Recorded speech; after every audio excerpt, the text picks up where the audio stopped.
Hi Anna, a friend of David. In this video, I will be providing you with some information about the IELTS speaking test from David. Let's begin.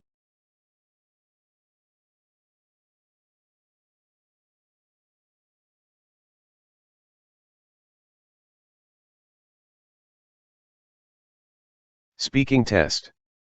Introduction. The IELTS speaking test lasts about 11 to 14 minutes. It has 3 parts, and it's worth 25% of your IELTS score. The IELTS speaking test is shorter, but it gives you more opportunities to practice more basic skills. How does the examiner mark your speaking test? You need to know and understand the 4 categories. Let's take a look at the IELTS speaking band descriptors. 1. Fluency and cohesion. The first category that the examiner is marking your speaking is the fluency and cohesion. They will be marking you on how you speak smoothly without long pauses, how you produce new information, how you link your ideas by using fluency markers. Furthermore, also, as a result, consequently, so, unfortunately, for example, etc. 2. Lexical resource, vocabulary. The second category that we should think about is lexical resource. You will be doing a lot of vocabularies in your IELTS speaking. Plus paraphrasing. Paraphrasing is when you change the words that they ask you in the question.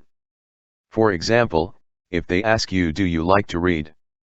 You should not say yes, I love to read. Although your grammar is okay, but if you want to get a better score you should say yes, I love reading. Certainly, you will get a better score because you have changed the verb form. Or you can say yes, I love doing that. Also, you should use phrasal verbs, such as, look into, look onto, etc. Plus you should use a range of words. You don't just want to say it's really good, or it's good, or everything is good. You should make your answer better by using a range of synonym words of good. You can use fantastic, spectacular, awesome, tremendous, etc. Idioms. The other thing you should do if you want to get a higher score, 7+, is that you need to be able to use a range of idioms. Idioms are phrases that don't mean exactly what they sound what they mean. For example, raining cats and dogs, become green with envy, cost an arm and a leg, sleep like a baby, etc. 3. Grammar. Pay attention to grammatical range and accuracy. They check if you are making grammar mistakes. How many mistakes are you making? And if those mistakes reduces the examiner's ability to be able to understand you. Note, don't chase perfection, you never get it. You need to pay your attention to subject-verb agreement and use variety of sentence structures. 4. Pronunciation. You need to know that pronunciation destroys your band score even though your grammar and vocabulary are good. English is not a phonetic language, so you need to spend time practicing your pronunciation. Tips. Listen to podcast multiple times a day. Watch English movies and TED Talks, with subtitle. And practice. Overview. There are 3 parts of the IELTS speaking test. Part 1, interview, personal questions, 4 to 5 minutes. Part 2, storytelling, 4 minutes. Part 3, discussion, 4 minutes.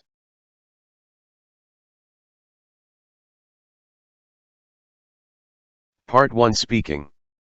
There are 2 purposes to Part 1 speaking. 1. The first purpose is to calm you down. They know that you are nervous, so they're going to ask you simple questions that get you settled down and prepare for Part 2 and Part 3 speaking, which are the more difficult parts. The second purpose of Part 1 speaking is to identify your English speaking level or ability. Part 1, interview. In Part 1 speaking, the questions are about you, your home, your life, your family, or your country, etc. The first question, the first topic will always be do you work or do you study, or where you are living.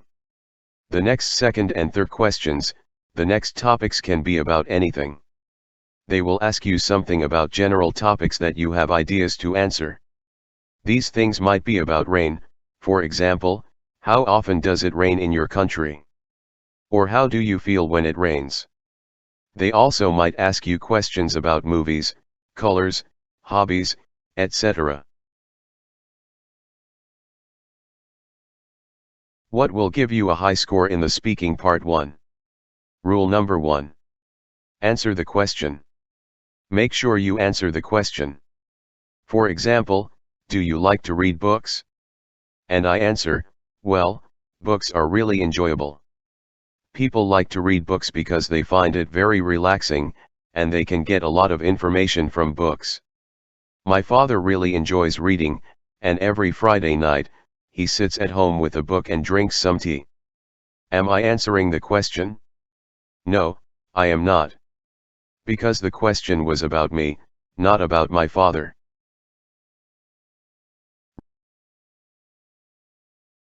Rule number 2. Paraphrasing. You have to use synonyms and parallel expressions to paraphrase the question in your answer. For example, if they ask you what did you like to read as a child? It's very easy to get into the bad habit if you say as a child, I like to read. Your grammar is okay, however, your vocabulary score is low because you didn't show the examiner your vocabulary, you borrowed his vocabulary, and you used it in your answer. You should paraphrase your answer like when I was a kid, I love reading, it's much better.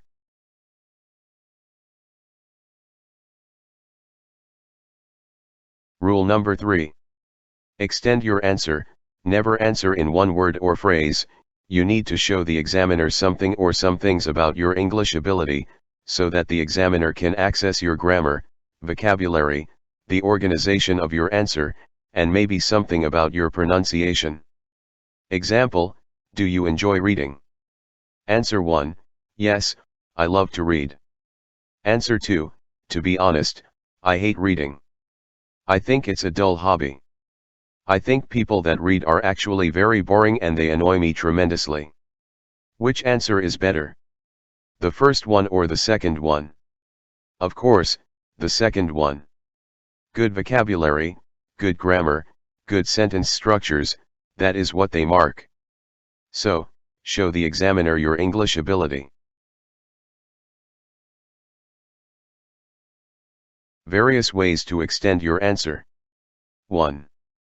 Switched from present tense to past tense and future.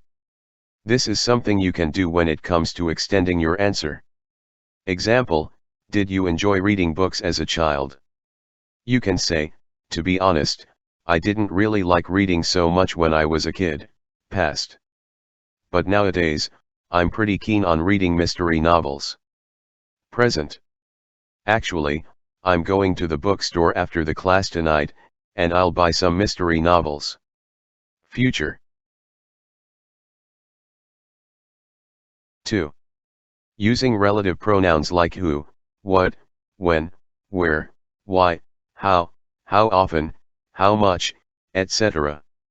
Example, do you like watching TV? You can say, yes, I love watching TV. What, I really love Mr. Bean. Why, he is my favorite TV character. Who, I often watch TV with my family in the living room on the weekend. When.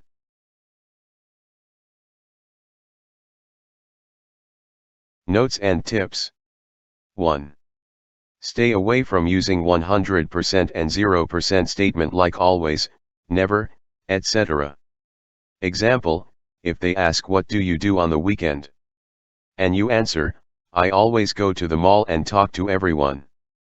Always go to the mall doesn't sound like accurate communication, since it is not possible to always go to the mall every weekend. It sounds a little strange. 2. Know if the question is about you or about other people. For example, if the examiner asks you do you like to read, or do you enjoy shopping? They are asking about you. And if the examiner asks you why do people enjoy reading, or why do people enjoy shopping, they are not asking about you, they are asking about the people in general. 3. No open or closed questions. Closed questions are the ones that you can answer with yes or no or it depends. Example, do you enjoy watching television? Open question are the ones that you do not answer with yes or no or it depends. Example, why do people like watching television? This is a big difference because if they ask you about a closed question, you will give a yes/no answer. 4. Start and end your answer with confidence. Answer the question, show something or some things about your English ability and stop talking and let them ask you another question. Do not make your part 1 speaking answers too long. Don't do it, the examiner will get frustrated.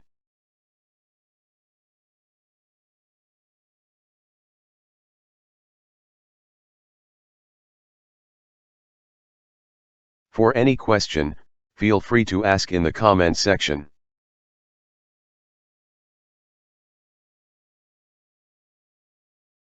End of the first section. Please like, share and subscribe. Be a member of this channel. More lessons like this loading.